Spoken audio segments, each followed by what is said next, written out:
Welcome back to Living Local. Did you know hearing loss is directly connected to reduced physical activity? Well, it's an important fact to know as we get older. And today we're going to learn more about that connection with Taylor Parker, Regional Vice President of Concept by Iowa Hearing, which is also this segment's sponsor. How are you, man? I'm doing great. Hey, you know, so many people may not make that connection between hearing loss and reduced physical activity, but there are several studies that show that there's a correlation there, right? Yeah, so, you know, I think we've talked before about this. It's been a couple years that the study came out, but they found that individuals with an untreated hearing loss were on average 34 minutes a day less active than those that treat their hearing loss or have normal hearing.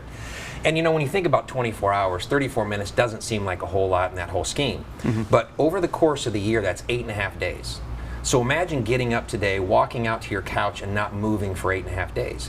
What that does to your body, what other impacts it can have. We're talking diabetes, body mass index, you know, a lot of other things can lead from just being less active. As we know with, you know, everything in life, activity is better than not. Well, there was a study that came out last week that kind of expanded on that.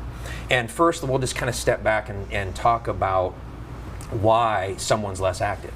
As an individual develops a hearing loss, you know, because it's not something that happens overnight, it happens gradually, typically. You know, it's a little bit, it's kind of like a dripping water. It's just, my hearing loss worsens a little bit this year, next year a little bit more, and you just become accustomed to living in the world that you're in. Other people around you kind of recognize it and see it, but you just become accustomed to the world that you're living because it's just this gradual thing that happens. Well, social isolation is one of the things that happens. Individuals start to withdraw. They don't enjoy these activities anymore because they can't really enjoy it. They can't hear very well. They can't really be a part of it. They're there, but not really active in it, so they start to withdraw. Instead of saying, you know, what's going on, it's just, I pull back. Maybe it's, I don't go the 5 days this week, next year I go 4, and then I start doing 3, and next thing you know, I'm not doing activities. Maybe I'm skipping weddings, or I'm not doing the things I used to do. Maybe it's physical activity. I used to walk with a friend and we couldn't converse as well. I was struggling with the social cues around me, not seeing or hearing what's around me because I'm focused on one, you know, exercise I'm doing, but 2, I'm trying to focus on a conversation because I don't hear quite as well. I can't process with everything going around me. So instead of, you know, saying, hey, what's going on, I start to pull back. And so that's really how it starts and really what happens. And then we just, you know, it just leads to that 34 minutes a day.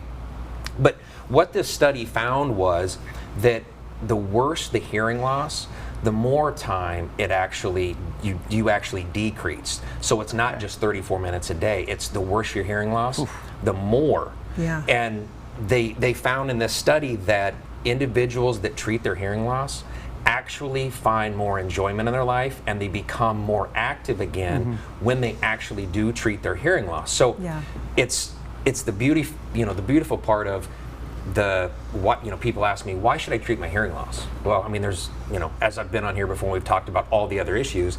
This is a big one. You know, physical activity as we age is very important that we stay active. Very important. One, you know, for our body, but also for our brain.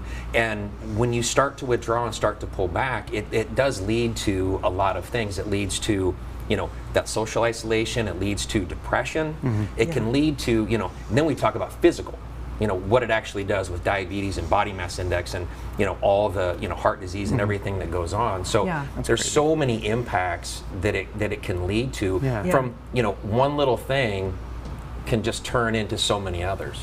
So talk to us about some symptoms that viewers should be looking out for then.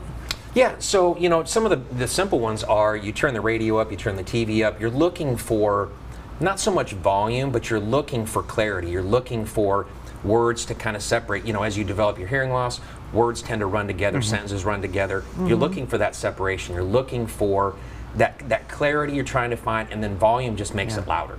So it doesn't really help. It helps to a point, but then it just becomes louder and annoys everybody else around you. You know, or you ask people to repeat. You know, you struggle in situations where, you know, one-on-one when there's nothing going on, you probably do okay. but the more we start adding to your environments, the Yeah. harder and harder it gets. Yeah. So it's those situations. You find yourself not going to activities or getting anxiety about going to things, whether it's a reunion, a family reunion, maybe it could be a wedding, it could be, graduation, a lot of different things. Yeah, for sure. And how can Concept by Hearing kind of help with, you do a variety of things. Yeah. It's not just isolated to one thing. Yeah. Well, I mean, when we boil it down, it really is the one thing. We start with the one activity that Sure. requires participation by the individual. It's pick up the phone and call. You've got to make that appointment for Yeah. that free hearing screening. We'll do the rest, but the hardest thing for individuals is to admit maybe there's something going on. Yeah. I'm not old enough to do this yet. Yeah. But as we know, it's not an age thing. But you got to make that first step. You make that first step for that free hearing screening, we'll handle the rest. Yeah. But you got to start there. You can call local office, or you can go to iowahearing.com and book it right on the website without Yeah. even talking to anybody. I love to that. at least get that first step out of the way. Yeah, And that's I- important. Yeah, and I think a lot of folks will say, why did I wait so long? Once they get that. In 25 years of doing this, I've never had anybody walk up to me and say, I wish I wouldn't have done this. It's always, I wish I Sure. would have done it sooner. Yeah. Right. And that's the beauty part about it is once you do it, you're glad you did it. It's For just, sure. it's that first step. That first it's step. hard. All right. Well, as always, we learned so much from you, Yes, Taylor. we Thank you do. so much for coming Thanks on for today. having me. Yeah. All right. Again, this segment was sponsored by Concept by Iowa Hearing. And for more information, go to iowahearing.com. We'll have all those details posted at ourquadcities.com.